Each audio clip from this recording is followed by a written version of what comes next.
আমরা তো এমন কিছু চাচ্ছি না যেটা প্রধানমন্ত্রীর ক্ষমতা কমে যাবে, স্বরাষ্ট্রমন্ত্রীর ক্ষমতা কমে যাবে, বা কোনো এমপির ক্ষমতা কমে যাবে। এখানে মুশকিল আছে। মুশকিল হলো এই নির্বাচনটা হয়েছে রিজওয়ানা মার্কার নির্বাচন,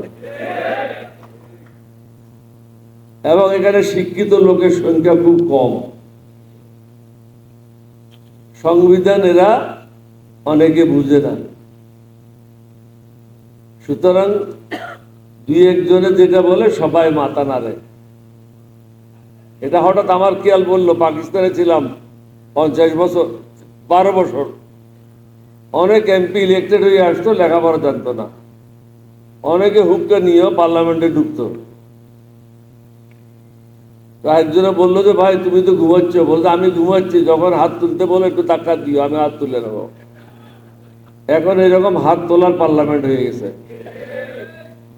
প্রধানমন্ত্রীকে চিন্তা করতে হবে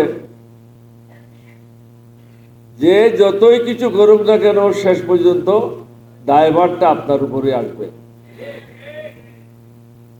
এটার জন্য আপনি প্রস্তুত আছেন কিনা?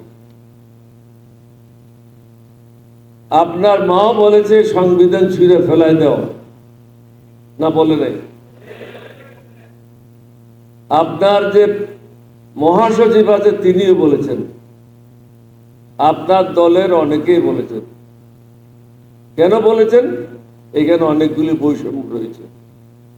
এই বৈষম্য দূর করলে আপনি নির্বিঘ্নে আপনার কর্মকাণ্ডগুলি চালাতে পারবেন। কিন্তু এখানে ক্ষতিগ্রস্ত হবে কিছু দুর্নীতিবাজ কর্মকর্তা কর্মচারী, যারা আপনাদেরকে করতে দিচ্ছে না। এখন যদি আপনি এটা না করেন তাহলে কি হবে? এফেক্টটা কি হবে? গতকাল আপনারা দেখেছেন, দেরি হয়ে যাচ্ছে, আপনারা সবাই ক্ষুধার্ত, আরো অনেক বক্তা রয়ে গেছে, আমি বেশি লম্বা করব না। সংস্কারগুলি যখন শুরু হয় প্রত্যেকটা রাজনৈতিক দলকে ওখানে ডাকা হয়েছিল, বিএনপি সহ সবাই এটাতে প্রায়গুলিতে ঐক্যমত হয়েছিল, কয়েকটাতে ডিসেন্ট দিয়েছিল। এখানে পরোয়ার সাহেব বলে গেছেন, বিএনপির অনেক নেতা মাঠে যখন গেল তারা কি বলল? হ্যাঁ ভোটে ভোট দেবেন। এই সংস্কারের কারণটা কি ছিল? আমাদের যে ছেলেরা শহীদ হলো, সমগ্র দেশ আন্দোলন করলো কিসের জন্য? এই সংস্কারের জন্য, বৈষম্য দূর করার জন্য। এই বৈষম্য এবং সংস্কারগুলি করলে কি, বৈষম্য দূর করলে, সংস্কারগুলি করলে কি হয়? একটা দেশ একটা সিস্টেমের মধ্যে চলে আসে। দেশ কিন্তু ব্যক্তি চালায় না, একটা সিস্টেমের মধ্যে পড়ে গেলে সিস্টেমটাই দেশ চালায়। এখন আমরা কিন্তু সিস্টেমে যাইতে চাচ্ছি না। আমরা জানি এটা ভুল, কিন্তু সেটা আমরা গ্রহণ করতে চাচ্ছি না। আমরা জানি একজন জাজ হাইকোর্টের, তাকে যদি অ্যাপয়েন্টমেন্ট দেওয়া হয়, সেখানে যদি সব দলের নেতৃবৃন্দরা থাকে, প্রশ্ন জিজ্ঞাসা করে, তিনি যদি দলীয় লোক না হয়, তার বিরুদ্ধে যদি কোনো অভিযোগ না থাকে, নিশ্চয়ই তিনি জনগণের জন্য কাজ করবেন। আর যদি সরকার তাকে এককভাবে সেখানে নিয়োগ দেয়, তখন সে সরকারের পক্ষ হয়ে কাজ করবে। একইভাবে দুদকে যান, পাবলিক সার্ভিস কমিশনে যান, প্রত্যেকটা জায়গায় যান। আমরা কি চাচ্ছি? আমরা তো এটা চাচ্ছি না যে আমাদেরকে 10 জন মন্ত্রী দেন, 20টা গাড়ি দেন, 50টা প্লেন দেন। এটা তো আমরা চাচ্ছি না। যে জিনিসটা ভুল আমরা করে চলেছি বিগত 50 বছর, 52 বছর যাবৎ, এই ভুল থেকে আমরা বেরিয়ে দেশটাকে একটা সুন্দর পথে পরিচালিত করতে চাচ্ছি। 70% লোক অংশগ্রহণ করেছে, 30% লোক অংশগ্রহণ করে নাই। আপনি এটা না কি করে করবেন? সংবিধানের দোহাই দিলে তো হবে না। 1971 সালে আমরা যখন বিদ্রোহ করি সেটা কি সংবিধান মেনে করেছিলাম?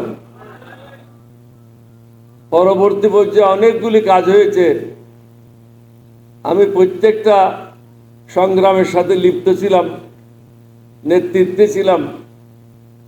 এরশাদের পতন যেদিন হলো, সর্বশেষ মিছিলটা আমিই করেছিলাম, 144 দ্বারা ভঙ্গ করেছিলাম। এটা কি আইন মেনে করেছিলাম? সংবিধান মেনে করেছিলাম? সংবিধান কার জন্য? মানুষের উপকারের জন্য, মানুষকে কষ্ট দেওয়ার জন্য না। আমরা তো এমন কিছু চাচ্ছি না যেটা প্রধানমন্ত্রীর ক্ষমতা কমে যাবে, স্বরাষ্ট্রমন্ত্রীর ক্ষমতা কমে যাবে, বা কোনো এমপির ক্ষমতা কমে যাবে। এখানে মুশকিল আছে। মুশকিল হলো এই নির্বাচনটা হয়েছে রিজওয়ানা মার্কার নির্বাচন, এবং এখানে শিক্ষিত লোকের সংখ্যা খুব কম। সংবিধান এরা অনেকে বুঝে না। সুতরাং দুই একজনে যেটা বলে সবাই মাথা নাড়ে।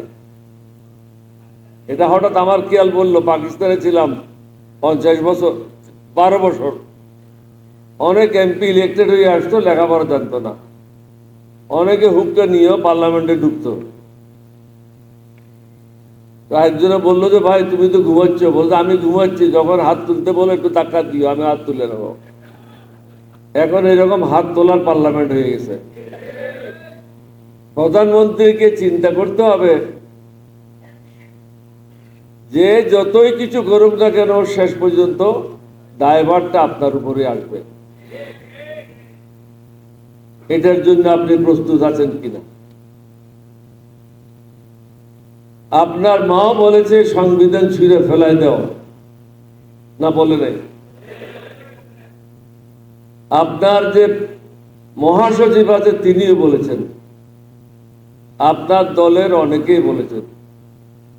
কেন বলেছেন? এখানে অনেকগুলি বৈষম্য রয়েছে। এই বৈষম্য দূর করলে আপনি নির্বিঘ্নে আপনার কর্মকাণ্ডগুলি চালাতে পারবেন। কিন্তু এখানে ক্ষতিগ্রস্ত হবে কিছু দুর্নীতিবাজ কর্মকর্তা কর্মচারী, যারা আপনাদেরকে করতে দিচ্ছে না। এখন যদি আপনি এটা না করেন তাহলে কি হবে? এফেক্টটা কি হবে? গতকাল আপনারা দেখেছেন। এখন আপনারা, আমি সাধারণ জিনিসের কথা বলি, মুরগির দাম 100 টাকা বৃদ্ধি পেয়েছে, বা যেটা কক, রেড কক বলে, ওটা 100 টাকা বৃদ্ধি পেয়েছে কেজি প্রতি। প্রত্যেকটা সবজির দাম বৃদ্ধি পেয়েছে, দ্রব্যমূল্যের দাম বৃদ্ধি পেয়েছে। মানুষের আয় তো বৃদ্ধি পায় নাই। 5-6 কিলোমিটার লম্বা একটা পেট্রোল পাম্পের সামনে দাঁড়ায় থাকতে হয়। যে লোকটা আগে মোটরসাইকেল দিয়ে জীবিকা নির্বাহ করত, সে এখন 2 বা 3টে ট্রিপের বেশি মারতে পারে না। বাকি সময় তাকে পেট্রোল পাম্পের সামনে দাঁড়ায় থাকতে হয়। সুতরাং ইকোনমিক ইম্প্যাক্টটা কি হবে, এই জিনিসটা আপনাকে বুঝতে হবে। এখানে বড়োয়ার সাহেব বলে গেছেন, গত 1.5 মাসে 51,000 কোটি টাকা ব্যাংকের থেকে ঋণ নিয়েছেন। তাহলে পুরো বছর হলে কত হাজার লক্ষ কোটি টাকা হবে? এছাড়াও এটা তো হলো ইকোনমিক সাইডটা।